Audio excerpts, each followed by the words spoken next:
Hi అండి. మా ఇంట్లో చూడండి గులాబీ చెట్టు ఎంత బాగా పూస్తుందో గుత్తులు గుత్తులుగా. ఇది ప్రతి వారం కూడా 8 నుంచి 9 పూలు అనేది కాస్తుందండి. చాలా బాగా కాస్తుంది. ఇక పూలు వచ్చిన ప్రతిసారి కూడా చాలా ఎక్కువ పూలు కాస్తూనే ఉంటుంది. నేను కట్ చేస్తూనే ఉంటాను. కట్ చేయడం కూడా నాకు చాలా బాధ అనిపిస్తుంది. అయినా సరే దీనికోసం ఇలా ఒక పువ్వును వదిలేసి మిగతా పూలన్నిటినీ కట్ చేస్తానండి. ఇక్కడ కూడా నేను చాలా పూలని తెంపేసుకొని దేవుడికి పెట్టాను.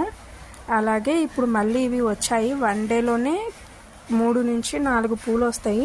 దీనికి నేను ఏం వేయనండి. ఉదయము మనము కిచెన్లో వేస్ట్ ఏదైనా ఉంటుంది కదా, కట్ చేసిన ఉల్లిపాయలు అవన్నీ వాటర్లో వేసేస్తాను. తర్వాత వాటిని సాయంత్రము వేసినవన్నీ తీసేసి ఆ వాటర్ని ఈ మొక్కలకి ప్రతిరోజు సాయంత్రం ఇస్తానండి.